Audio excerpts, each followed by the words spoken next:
Testing, testing, testing.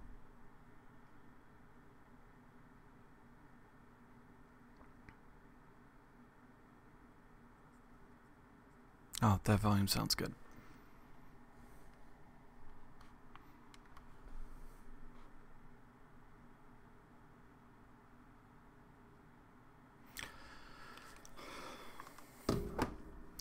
Okay, so we're just going to wait a few minutes and then we'll go ahead and get started. It's just before 8 o'clock on Monday, May 28th, Memorial Day. And going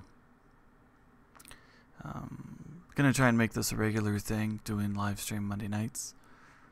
If not, I'll let you know and I'll post updates. But I want to make this a regular thing, so hopefully this goes well tonight. I do have the chat window open, so as people get into the chat, feel free to ask questions and I'll do my best to answer them. So just wait just a minute.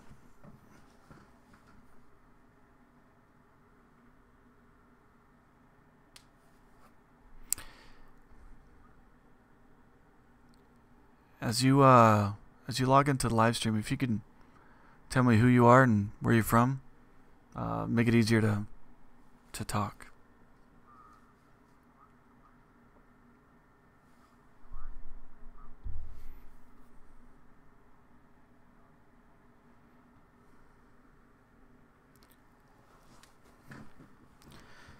I'm Arizona time, so we're about 2 minutes away from when I want to start, give or take. Just give it a moment for anybody who wants to join in. Obviously, people can join in later, but hopefully this way people will be able to not miss anything.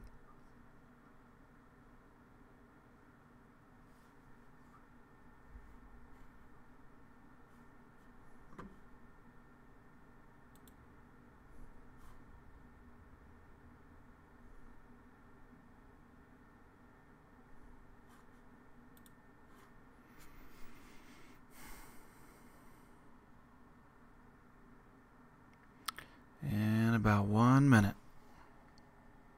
Oh, less than that.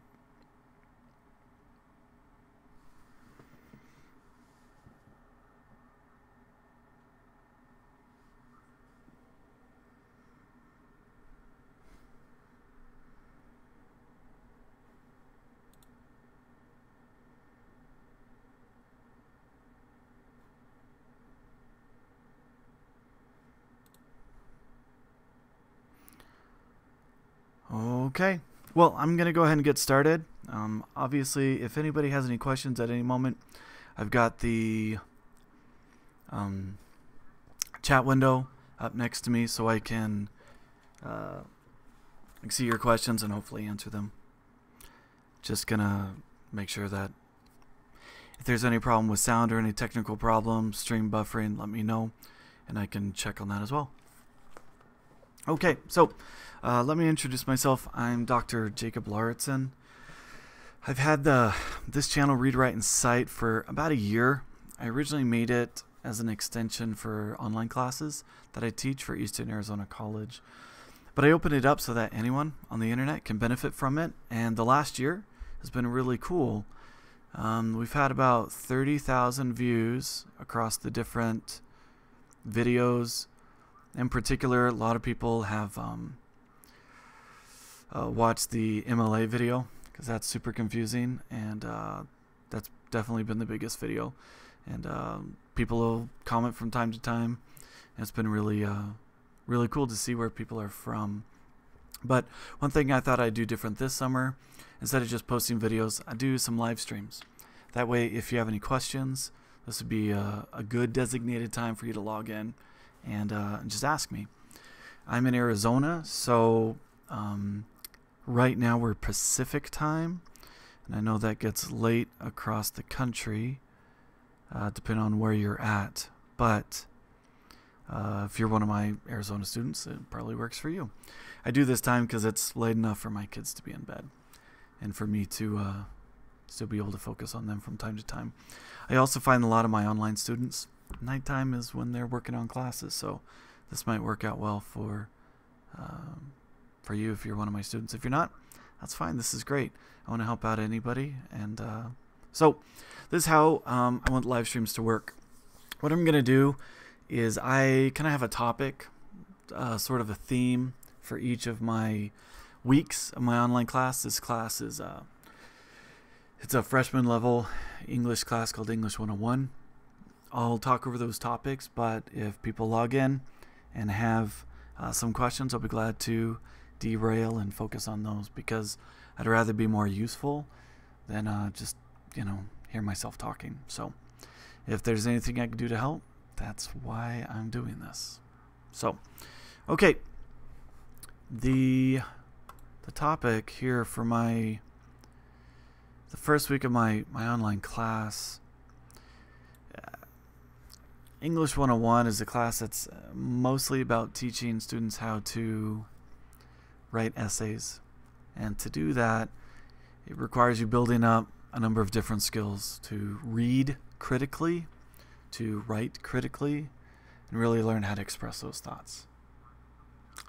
And here's my son. Kevin, you gotta go to bed. But my Iron Man and quits. Okay. I'll be right back, just a second.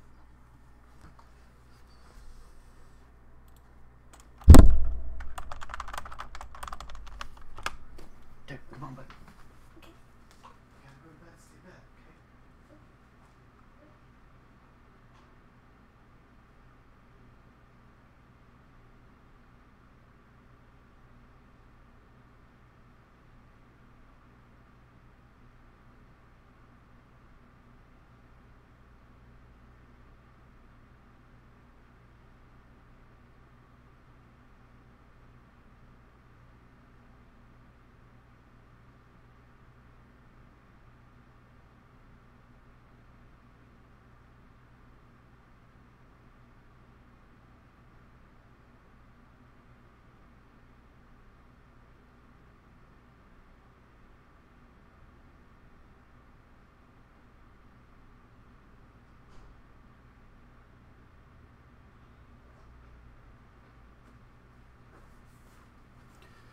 Okay, sorry about that.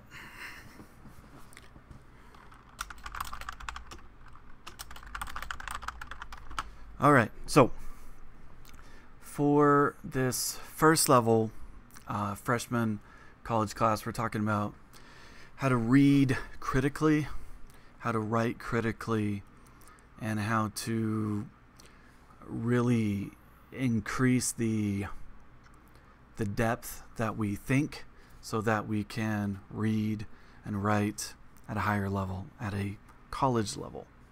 So let's talk a little bit about how to do that. When you kind of have to understand, first of all, when you read or write with a purpose, it changes your process. And so I think what we need to understand at the outset is that reading and writing are processes that can be different depending on our purpose. So for example, you just sit down, you want to read a book, you just want to enjoy a good story. It's not going to be the same as if you're sitting down to do some homework for a high school or college class, or for work or something like that. It's going to be a wildly different process, because your purpose is really just to be entertained, right? You just want to, I don't know, maybe escape or something like that. Same as you would if you want to watch a movie, or if you want to watch a TV show. We just don't think the same way. We don't think at the same level, because we're just trying to relax and enjoy something. Same is true when we write. If we're sitting down to write a friend, send a text, a message or whatever, we're not going to be thinking at the same levels we would if we were sitting down to write a paper or to write up a report for work or something like that. We have different processes as we attack these different activities. So one of the first things we have to figure out is what our purposes are. What are we trying to accomplish? Now, the easy thing is, well, teacher assigned me to do something, so naturally, it's my purpose, right? Teacher's trying to, teacher wants me to do this, teacher wants me to do that, so I'm going to do that. And that's not a bad reason. But ultimately, hopefully, we can move past that and we have some sort of personal buy-in that's a little more meaningful, so that become more independent and less, focused on trying to play the game of college to make the teacher happy, right? Honestly, in a college class, you got to figure out what the teacher wants and do that so that you can get the grade that you want. But hopefully the process is set up well enough so that you can learn something too. That would be important. Looks like I'm dropping some frames. Sorry about that. Okay, so what might be your process if you're trying to read for college, and what might be your process if you're trying to write for college? Well, let's talk about it. If you know what you're trying to accomplish, you've set a purpose, it helps you to be a lot more effective. I always think of this example from Alice in Wonderland. She's chasing the white rabbit through the woods in Wonderland, and she comes to a fork in the road, and there's the Cheshire Cat. And she's like, which way am I supposed to go? Because there's a left, there's a right, She's trying to figure out which way to go, and he's like, well, where are you trying to go? And she's like, I don't know. He's like, well, then it doesn't really matter, does it? And same is also true whenever we approach any sort of activity. If we don't have a purpose, it doesn't really matter how you go about doing it, because you're going to accomplish something. But if you're trying to accomplish something specific, you're trying to understand what an author is saying. You're trying to look at it from a certain perspective. You're trying to really dig deep and come up with some sort of original thought. All things you might want to do reading at the college level. Well, then those need to be your purposes, and you need to know it up front. Then you need to think, well, what do I have to do to accomplish this purpose, right? So having such your purpose makes it much easier to actually accomplish it. The same is true on the writing side. If I'm writing a paper and I don't know what my goal is or what I'm trying to accomplish, well, you can write just about anything and you won't ever know if you accomplished your purpose because there was no purpose. But hopefully we can all figure out those sorts of things so we can read and write effectively. Now, what I assign my students in this first week of their online classes, aside from pre-test and, introducing themselves, things like that, I have a couple assignments to help them learn good process for reading and writing. And to help students how to read, one of the first things I do is I ask them to focus on taking notes. Now, this is something that maybe you do and maybe you don't do, but it kind of forces you to think about that process. When you sit down and you're going to read something, if you're going to take notes, it puts your mind in a different place to pay attention to what it is that you're reading so you can accomplish that, right? Okay, so let's say I'm reading an essay. Teacher assigned me to read an essay, and I want to make sure I understand it. Well, in my notes, if I come across something that I think is important, I might stop and I might write that down. And if I'm really thinking, I'm probably going to cite it at the same time. Now, we're not going to start talking citing right off the bat, but it's going to be important as the semester progresses. Giving credit where credit is due, being able to appropriately and accurately cite another person's work is an incredibly important skill. Not only does it make you look smarter, but it avoids plagiarism. It's the right academic thing to do, and it's effective because it shows people you know what you're talking about, right? Okay, so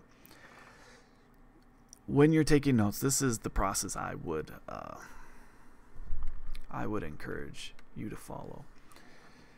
Take notes. Have a paper, a phone, a computer in front of you so that you can record this down.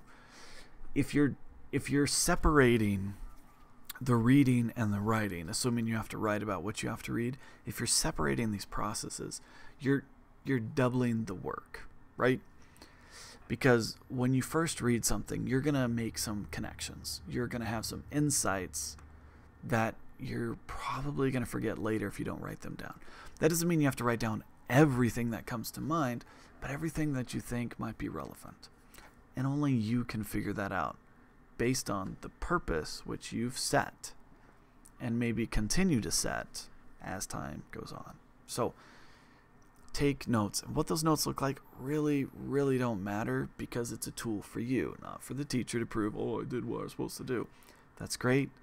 I'm not interested in, and maybe other teachers might be different, but I'm not interested in students proving that they're doing my system, right? I'm interested in them getting better and finding tools and strategies to help them. And that's why I assign these things, is to introduce them to different things that maybe they've done, maybe they haven't. Hopefully walk away a little bit better than how they started to begin with. So what those notes look like doesn't really matter. There's a lot of ways to do notes. What I would encourage you to do is make it visual. Make it so that you can distinguish where one thought starts and ends and another thought starts and ends. Make sense? Okay. I would also encourage you to include citations. If you think there's a really important quote, write it down, put your page number and the author's last name, all the stuff you would when you would quote something, and then move on to the next thing. That way later when you go to write the paper, you've done half the work already because you've cited it. You don't have to go back later and find where that came from. Again, you're doing the work twice if you don't do this all together, right? Plus, it sets you up mentally and physically to be more attentive to what you read. If you're just, kicking back and reading something, that's great, that's fine. But you're telling yourself that this is casual, that you don't really have to retain this, you just have to escape for a little while. That's not usually going to end up being the least amount of work when it comes to a college assignment where you really have to produce something based on what you've read. Okay, so let's say that we've read something, we've done really well. We understand what we're talking about. Let's talk about the writing side of things. The other thing that I ask my students to do in the first week of class is to write an outline. And outlining is so much more than just coming up with ideas, right? That's what I find a lot of students that have come through my classroom think outlining is. It's like a brainstorm. It's like, you put the idea here, you circle, you put another one out there, you make a cluster map. No. Outlining is different. It's a step beyond coming up with ideas.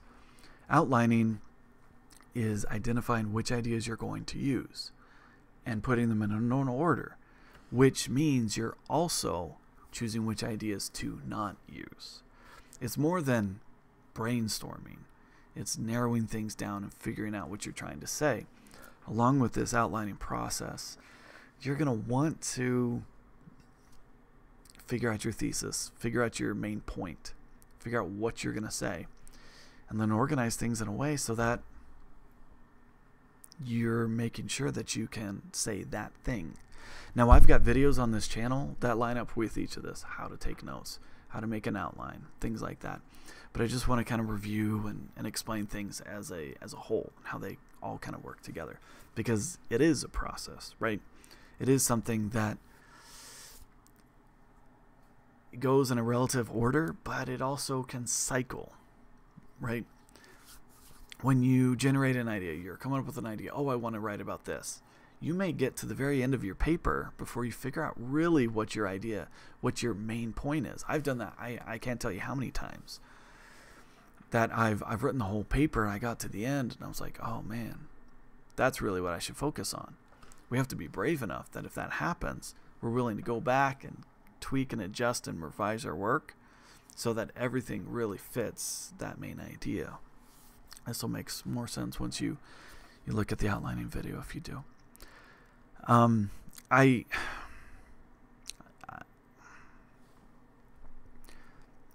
When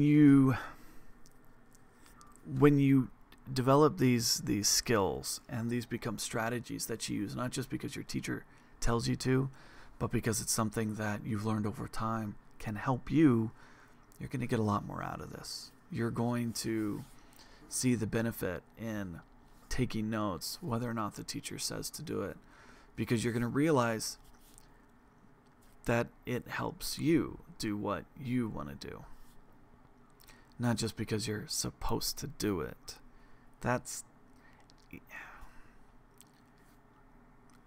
It's a good thing to do, to try and trust your teacher, but it's better to understand why. And that's one thing. I don't expect my students to just trust me blindly. I try to explain things so that they understand that there's a reason behind this. It's not just, my way. I try to teach things that I feel are pretty objectively beneficial, right? Taking notes, making an outline, they're super important skills that'll help you throughout your college classes, and especially if you're currently taking an English 101 class from me. The end of the first week, I ask my students to write a personal observation essay. The idea being, we start the semester focusing on ourselves, the things that we see, we observe, and expressing them to the world, right? It's not so that you can talk about what you necessarily think about something. It's not really supposed to be your opinion so much as it is an observation. And that may sound like a contradiction. But the difference is our opinions don't usually have to be justified, right? But an observation that you're explaining, that you're relating to someone else does. You have to add detail, you have to explain it, you have to justify it, and even defend it. And that's the difference. Is we're starting from the very beginning of this course thinking, not just I came up with an idea and everyone better agree with it because I came up with it, I'm brilliant. No. It's about coming up with an idea and explaining it, and learning how to explain things, and not expecting people to just trust us blindly, but being able to learn good rhetorical strategies, which we're going to talk about for the next month. How to use these strategies so that if someone doesn't agree with you, that's fine, but you've done your work to really justify, set up, and defend the points that you're making. And that starts with this first observation. So if you have questions about any things I talked about, shoot me an email, post at the bottom of this video. I'll be glad to answer them. Even if you're not in my class, I'll be glad to help you out, whatever it is I can do to explain these concepts I've talked about in this video. So I hope this was helpful. This was beneficial. Not a real long live stream, but maybe in the future make these a little bit longer, a little more helpful, answer some questions. So I hope this was helpful, and I think that's good for today. So see you in the next one. Bye.